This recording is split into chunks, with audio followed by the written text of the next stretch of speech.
ইরানকে 24 ঘন্টার সময়সীমা বেঁধে দিয়েছে যুক্তরাষ্ট্র। জানাবো উত্তাল জাতিসংঘ, ইরানের পাশে চীন, রাশিয়া। আমার কিছু হলে ইরানকে ধ্বংস করে দিও, মৃত্যুর আগেই প্রতিশোধের নির্দেশ ট্রাম্পের। এবং সর্বশেষ জানাবো 35টি পারমাণবিক অস্ত্র তৈরি করেছে ইরান, নতুন পারমাণবিক শক্তিধর দেশ ইরান। দর্শক শুনছিলেন সংবাদ শিরোনাম, এবার জানিয়ে দিব বিস্তারিত সংবাদ। তবে তার আগে অনুরোধ থাকবে আমাদের চ্যানেলটি সাবস্ক্রাইব করে বেল আইকনটি ক্লিক করে সঙ্গেই থাকুন। ইরানকে 24 ঘন্টা সময়সীমা বেঁধে দিয়েছে যুক্তরাষ্ট্র। হরমুজ প্রণালী সম্পূর্ণ মুক্ত ও নিরাপদ ঘোষণা করে ইরানকে প্রকাশ্য বিবৃতি জারির জন্য 24 ঘন্টার সময়সীমা বেঁধে দিয়েছে মার্কিন যুক্তরাষ্ট্র। অন্যথায় তেহরানের বিরুদ্ধে কঠোর সামরিক ও অর্থনৈতিক পদক্ষেপের হুঁশিয়ারি দিয়েছে ট্রাম্প প্রশাসন। মার্কিন সংবাদ মাধ্যম এক্সিয়াস বেশ কয়েকজন সরকারি কর্মকর্তার বরাত দিয়ে এই চাঞ্চল্যকর তথ্য প্রকাশ করেছে। প্রতিবেদনে বলা হয়েছে, ওয়াশিংটন সরাসরি এবং মধ্যস্থতাকারী দেশগুলোর মাধ্যমে তেহরানের কাছে এই কড়া বার্তা পাঠিয়েছে। রিপোর্টে দাবি করা হয়েছে, হরমুজ প্রণালী সংক্রান্ত বিবৃতিতে ইরানের কাছ থেকে মূলত দুটি বিষয়ে স্পষ্ট নিশ্চয়তা চেয়েছে আমেরিকা।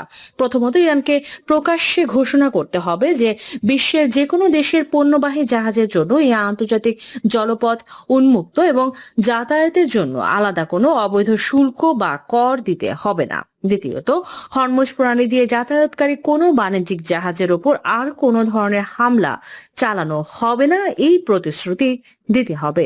নাম প্রকাশে অনিচ্ছুক এক উচ্চ পদস্থ মার্কিন কর্মকর্তা বলেন, আমরা চাই ওরা প্রকাশ্যে ঘোষণা করুক যে হরমুজ প্রণালীতে কোনো জাহাজের উপর আর গুলি চালানো হবে না। পরোক্ষভাবে হলেও ওদের স্বীকার করতে হবে যে ওরা ভুল করেছে। আমেরিকার এই চরমপত্রের বিষয়ে তেহরানের পক্ষ থেকে এখনো সরাসরি কোনো প্রতিক্রিয়া জানানো হয়নি। তবে ইরানের পররাষ্ট্র মন্ত্রণালয়ের মুখপাত্র ইসমাইল বাঘেই জানিয়েছেন, পররাষ্ট্রমন্ত্রী আব্বাস আরাগচি শনিবার ওমান সফরে যাচ্ছেন। সেখানে হরমুজ প্রণালীতে জাহাজ চলাচলের নিরাপত্তা ইস্যুতে একটি উচ্চ পর্যায়ের বৈঠক অনুষ্ঠিত হওয়ার কথা রয়েছে। ওয়াশিংটন চাচ্ছে ওমানের এই বৈঠকের পরপরই যেন ইরান তাদের দাবি মেনে প্রকাশ্য বিবৃতি জারি করে। এক মার্কিন কর্মকর্তা করা হুঁশিয়ারি দিয়ে বলেন, শনিবার যদি ওরা ইরান এই সিদ্ধান্তে না পৌঁছায় তবে দিনটি ওদের জন্য মোটেও ভালো হবে না। মাত্র 3 সপ্তাহ আগে আমেরিকা ও ইরানের মধ্যে 60 দিনের একটি যুদ্ধবিরতি সমঝোতা স্মারক স্বাক্ষরিত হয়েছিল, কিন্তু মার্কিন প্রশাসনের অভিযোগ, তেহরান চুক্তির শর্ত লঙ্ঘন করে হরমুজ প্রণালীতে বাণিজ্যিক জাহাজে পুনরায় আক্রমণ চালায়। এর জবাবে আমেরিকা ও ইরানের দক্ষিণাঞ্চলে পাল্টা বিমান ও গোলা বর্ষণ করে। অন্যদিকে ইরান শর্ত লঙ্ঘনের অভিযোগ অস্বীকার করে মধ্যপ্রাচ্যে অবস্থিত মার্কিন সামরিক ঘাঁটিগুলোতে একের পর এক হামলা চালায়। পাল্টাপাল্টি এই হামলার জোরে উত্তেজনা চরম আকার ধারণ করলে মার্কিন প্রেসিডেন্ট ডোনাল্ড ট্রাম্প ঘোষণা দেন যে যুদ্ধবিরতি চুক্তি শেষ। বর্তমানে আমেরিকার দাবি, সামরিক চাপের মুখে পড়ে ইরান আবারও সমঝোতার টেবিলে ফিরতে চাইছে এবং মধ্যস্থতাকারীদের মাধ্যমে আলোচনার আহ্বান জানিয়েছে। তবে ইরানের মুখপাত্র বাঘেই এই দাবি উড়িয়ে দিয়ে বলছেন, কাতার আলোচনার প্রস্তাব এনেছিল এবং তেহরান কেবল তাতে সম্মতি দিয়েছে। শনিবার ওমানে ইরানি পররাষ্ট্রমন্ত্রীর বৈঠকের পরে স্পষ্ট হবে মধ্যপ্রাচ্যের এই যুদ্ধ পরিস্থিতি কোন দিকে মোড় নিচ্ছে। উত্তাল জাতিসংঘ, ইরানের পাশে চীন, রাশিয়া। জাতিসংঘ নিরাপত্তা পরিষদে ইরানকে কেন্দ্র করে আয়োজিত সর্বশেষ এক বৈঠকে নতুন করে উত্তেজনা সৃষ্টি হয়েছে। শুক্রবারের এই বৈঠকে নিরাপত্তা পরিষদের রেজলিউশন 1 এর বর্তমান অবস্থা নিয়ে পশ্চিমা দেশগুলোর সাথে রাশিয়া ও চীনের তীব্র মতপার্থক্য প্রকাশ্যে এসেছে। পশ্চিমা দেশগুলোর অনুরোধে ডাকা এই বৈঠকটি নিয়ে আজ শুরু থেকেই আপত্তি জানিয়ে আসছিল মস্কো ও বেইজিং। শেষ পর্যন্ত পদ্ধতিগত ভোটের মাধ্যমে বৈঠকটি আয়োজিত হলেও তারা কোনো আনুষ্ঠানিক সিদ্ধান্তে পৌঁছাতে পারেনি।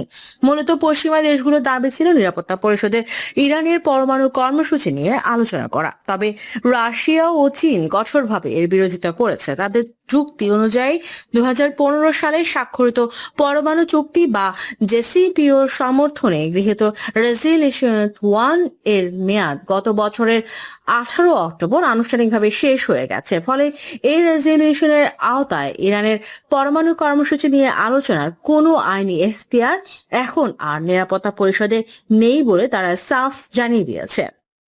এই বৈঠকটি ছিল রেজলিউশনের মেয়াদ শেষ হওয়ার পর এই ইস্যুতে নিরাপত্তা পরিষদে আয়োজিত তৃতীয় বৈঠক। এর আগে চলতি বছরের মার্চ ও জুন মাসেও একই বিষয়ে বৈঠক অনুষ্ঠিত হয়েছিল, কিন্তু সেখানেও কোনো কার্যকর ফলাফল পাওয়া যায়নি। গতকালকের বৈঠকে 11টি দেশ আলোচনার পক্ষে ভোট দিলেও রাশিয়া ও চীনের বিরুদ্ধে অবস্থান নেয় এবং বাকি দুটি দেশ ভোট দানে বিরত থাকে। বৈঠকের পরকালে রাশিয়ার উপস্থায়ী প্রতিনিধি আন্না ইভসেটি গেনেভা স্পষ্টভাবে জানিয়েছেন রেজলিউশন 2.1 এখন আর কার্যকর নয়। তিনি অভিযোগ করেন নিরাপত্তা পরিষদের এজেন্ডায় নেই এমন বিষয় নিয়ে বারবার বৈঠক আয়োজন করা আন্তর্জাতিক নিয়ম ও শিষ্টাচারের লঙ্ঘন। রাশিয়ার পক্ষ থেকে দাবি করা হয় যে কিছু সদস্য রাষ্ট্র রাজনৈতিক ফায়দা লোটার জন্য নিরাপত্তা পরিষদকে হাতিয়ার হিসেবে ব্যবহার করছে, যা অনতিব চীন ও রাশিয়ার অবস্থানের সাথে পূর্ণ সংহতি প্রকাশ করেছে। জাতিসংঘে নিযুক্ত চীনের উপস্থায়ী প্রতিনিধি সানলেই বলেছেন রেজলিউশন 1 এর মেয়াদ শেষ হওয়ার মধ্য দিয়ে ইরানের পরমাণু ইস্যুতে নিরাপত্তা পরিষদের আলোচনার অধ্যায় স্থায়ীভাবে বন্ধ হয়ে গেছে। তার মতে একটি মেয়াদ উত্তীর্ণের বিষয় নিয়ে বারবার আলোচনার চেষ্টা বরং চলমান কূটনৈতিক পরিবেশকে নষ্ট করছে এবং সমঝোতার পথকে সংকুচিত করছে। পশ্চিমা দেশগুলোর পক্ষ থেকে বারবার স্ন্যাপব্যাক মেকানিজম বা পুনরায় নিষেধাজ্ঞা আরোপের যে দাবি তোলা হয়েছে তা নিয়েও রাশিয়া ও চীন কড়া সমালোচনা করেছে। উভয় দেশের কূটনীতিকরা নিশ্চিত করেছেন যে রেজলিউশনের মেয়াদ শেষ হওয়ায় এখন আর কোনো আইনি ভিত্তি নেই যার মাধ্যমে এই মেকানিজম কার্যকর করা সম্ভব। তারা একে সম্পূর্ণ ভিত্তিহীন ও রাজনৈতিক উদ্দেশ্য প্রণোদিত বলে অভিহিত করেছেন। এদিকে নিরাপত্তা পরিষদে আলোচনার এক পর্যায়ে যুক্তরাষ্ট্র এবং তাদের পশ্চিমা মিত্ররা ইরানের শান্তিপূর্ণ পরমাণু কর্মসূচি ও প্রতিরক্ষার সক্ষমতা নিয়ে পুরনো অভিযোগগুলোকেই নতুন করে উপস্থাপন করেছে। তবে আলোচনার টেবিলে এসব অভিযোগের প্রেক্ষিতে কোনো সিদ্ধান্ত বা রেজলিউশন গ্রহণ করা সম্ভব হয়নি। পুরো বিষয়টি শেষ পর্যন্ত কোনো আনুষ্ঠানিক ফলাফল ছাড়াই সমাপ্ত হয়। ইরান, রাশিয়া ও চীনের পক্ষ থেকে একটি যৌথ চিঠি গত বছরই জাতিসংঘে জমা দেওয়া হয়েছিল। সেখানে স্পষ্টভাবে বলা হয়েছে যে রেজলিউশন 1 এর অবসানের মাধ্যমে নিরাপত্তা পরিষদের উপর অর্পিত ইরানের পরমাণু বিষয়ে দায়িত্বের অবসান ঘটেছে। আমার কিছু হলে ইরানকে ধ্বংস করে দিও, মৃত্যুর আগেই প্রতিশোধের নির্দেশ ট্রাম্পের। কখন কোথা থেকে হামলা আসতে পারে তা কেউ জানে না, কিন্তু যদি সত্যি সেই দিন আসে, যদি ইরানের হাতে নিজের মৃত্যু হয়, এমন প্রশ্নের উত্তর আগে ভাগে দিয়ে রেখেছেন মার্কিন প্রেসিডেন্ট ডোনাল্ড ট্রাম্প। শুধু কথায় নয়, নিজের অবর্তমানে যুক্তরাষ্ট্র কি করবে সেই নির্দেশনা কি আগেই দিয়ে রেখেছেন তিনি। কারণ ট্রাম্পের দাবি তেহরান তাকে হত্যা করার পরিকল্পনা করছে, আর যদি সেই পরিকল্পনা সফল হয় তাহলে ইরানকে এমন জবাব দেয়া হবে যা তারা আগে কখনো দেখেনি বলে ইঙ্গিত দিয়েছে স্বয়ং ডোনাল্ড ট্রাম্প। মধ্যপ্রাচ্যে যুদ্ধের উত্তাপ এখনো পুরোপুরি কমেনি। যুদ্ধবিরতির আলোচনা চললেও অবিশ্বাস আর পাল্টাপাল্টি হুমকি থামছে না। ঠিক এই সময়ে সামনে আসে নতুন এক গোয়েন্দা তথ্য। ইসরায়েল গোয়েন্দা সংস্থার বরাত দিয়ে জানা যায় ট্রাম্পকে লক্ষ্য করে নতুন করে পরিকল্পনা করছে ইরান। সিএনএন এর প্রতিবেদনে বলা হয়েছে ওয়াশিংটন কয়েক সপ্তাহ ধরেই এই ধরনের তথ্য পাচ্ছিল। ট্রাম্পও বিষয়টি অস্বীকার করেননি, বরং নিউ ইয়র্ক পোস্টকে দেওয়া এক সাক্ষাৎকারে তিনি বলেন তিনি অনেকদিন ধরেই ইরানের টার্গেটে আছেন। যুক্তরাষ্ট্র ও ইসরায়েলের হামলায় ইরানের সর্বোচ্চ নেতা আলী খামেনি নিহত হওয়ার পর থেকেই সে হুমকি বেড়েছে বলে তার ধারণা। এমনকি খামেনির জানাজায় ট্রাম্প বিরোধী ব্যানার ও তাকে হত্যার আহ্বানও দেখা গেছে বলে বিভিন্ন প্রতিবেদনে উল্লেখ করা হয়েছে। তবে ট্রাম্প শুধু নিজের নিরাপত্তা নিয়ে কথা বলেনি, তিনি জানিয়ে দিয়েছেন আর যদি কোনো ক্ষতি হয় তাহলে জবাব হবে নজিরবিহীন।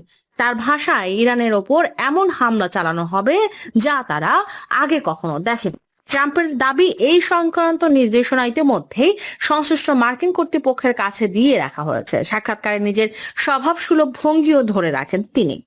এক পর্যায়ে হালকা হাস্যরসের সঙ্গে বলেন, আমি আশা করি আমার অনুপস্থিতিতে আপনারা আমার শূন্যতা অনুভব করবেন। ইরান সত্যি ট্রাম্পকে হত্যার কোনো পরিকল্পনা করছে কিনা সে বিষয়ে এখনো সঠিকভাবে নিশ্চিত কোনো প্রমাণ প্রকাশ্যে আসেনি, তবে এই অভিযোগ পাল্টা হুমকি আর বাড়তে থাকা অবিশ্বাস স্পষ্ট করে দিচ্ছে যে ওয়াশিংটন ও তেহরানের সম্পর্ক এখনো বিস্ফোরণের অপেক্ষায় থাকা এক বারুদের স্তূপ।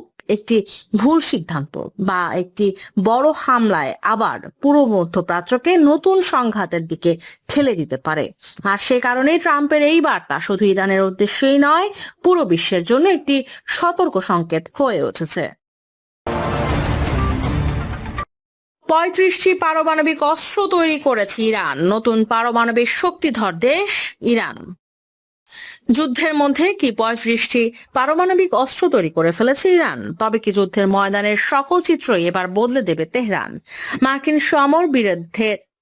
মার্কিন সমরবিদদের বিস্ফোরক দাবি, ইরানের সামরিক বহরে এখন প্রস্তুত রয়েছে কমপক্ষে 35টি পারমাণবিক ওয়ারহেড। তারা বলছে ওয়াশিংটন আর তেল আবিবের চোখ রাঙানি উপেক্ষা করে মধ্যপ্রাচ্যের দাবার চাল একাই উল্টে দিয়েছে তেহরান। সব নিষেধাজ্ঞা আর হামলার বৃত্ত ভেঙে ইরান এখন পরমাণু শক্তির চূড়ায়। পরমাণু মহড়ার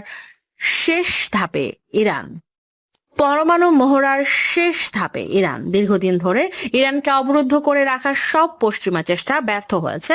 আন্তর্জাতিক পরমাণু শক্তি সংস্থা আইএইএ এর প্রতিনিধিদের নিজেদের পরমাণু কেন্দ্রে ঝুঁকতে না দিয়ে তেহরান এক চরম চাল ছেড়েছে। পশ্চিমাদের আসল ভয়, ইরানের 60% মাত্রায় সমৃদ্ধ ইউরেনিয়ামের বিশাল মজুদ রয়েছে। বেসামরিক কাজের জন্য মাত্র 20% সমৃদ্ধ ইউরেনিয়াম দরকার হয়, সেখানে 60%-এর বেশি মাত্রার ইউরেনিয়াম থাকার মানে ইরান পারমাণবিক বোমার একেবারে শেষ ধাপে দাঁড়িয়ে। সাম্প্রতিক রক্তক্ষয়ী যুদ্ধের মধ্যে ইসরায়েল দফায় দফায় ইরানের পরমাণু স্থাপনায় বিমান হামলা চালিয়েছে, কিন্তু তেহরানের দুর্ভেদ্য প্রতিরক্ষার কারণে সব আগ্রাসন ধূলিসাৎ হয়ে গেছে। মার্কিন থিঙ্ক ট্যাঙ্কের চাঞ্চল্যকর দাবি, ইরানের এই নীরব ও নিখুঁত অগ্রগতি পশ্চিমাদের হিসাব নিকাশ পুরোপুরি ওলটপালট করে দিয়েছে। মার্কিন থিঙ্ক ট্যাঙ্ক জেএনএস এর গবেষক জারো এল রোগবিনের সাম্প্রতিক এক নিবন্ধে তোলপাড় শুরু হয়েছে বিশ্ব রাজনীতিতে। রোগবিনের স্পষ্ট দাবি, পশ্চিমারা ইরানের পরমাণু সক্ষমতাকে বড্ড ছোট করে দেখছে, যা তাদের সবচেয়ে বড় ভুল। ইরানের হাতে এই মুহূর্তে শুধু পরমাণু তৈরির কাঁচামাল নেই, বরং সম্ভাব্য অন্তত 35টি পারমাণবিক অস্ত্র রয়েছে। যুক্তরাজ্য ভিত্তিক সংবাদ মাধ্যম ইরান ইন্টারন্যাশনালের প্রতিবেদনেও এই উদ্যোগে চিত্র ফুটে উঠেছে। মার্কিন সমর বিদ্রোহ ইরানের ভেতরে বিদ্রোহ ঘটিয়ে সরকার উৎখাতের অবাস্তব ছক করেছে, কিন্তু তেহরানের পরমাণুর ঢালের সামনে এই হুমকি এখন কেবলই ফাঁকা আওয়াজ। আগ্রাসনের মোক্ষম জবাব ইরানের সর্বোচ্চ প্রতিরক্ষা বাহিনী আইআরজিসি ঘনিষ্ঠ সংবাদ মাধ্যম ফার্স্ট নিউজ আগেই হুঁশিয়ারি দিয়েছিল, তেহরানকে লক্ষ্য করে শত্রুপক্ষ যতই আগ্রাসন বাড়াবে, দেশটির সামরিক বাহিনীর ভেতর পারমাণবিক অস্ত্র তৈরির দাবি ততটাই জোরালো হবে। 2015 সালের পরমাণু চুক্তি ভাঙার দায় পশ্চিমাদের ওপর চাপিয়ে ইরান ধাপে ধাপে তার ইউরেনিয়ামের মজুদ বাড়িয়েছে। 2%, 5%, 20% এবং 60% মাত্রার ইউরেনিয়াম সমৃদ্ধ করে তারা এক বিশাল কৌশলগত দুর্গ গড়ে তুলেছে।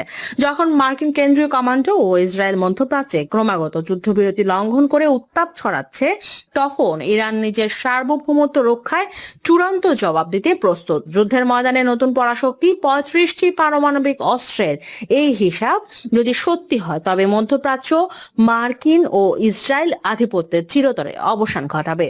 ওয়াশিংটনের স্যাটেলাইট নজরদারি কিংবা তেল আবিবের আচমকা বিমান হামলা কোনো কিছুই আর তেহরানকে থামাতে পারবে না। ইরান এখন আর কেবল প্রতিরক্ষামূলক অবস্থানে সীমাবদ্ধ নেই, তারা এখন শত্রুর বুকে কাঁপন ধরানো এক অপরাজয়ী শক্তি। যুদ্ধের ময়দানে দাপুটে নায়কের আসনে এখন শুধুই তেহরান।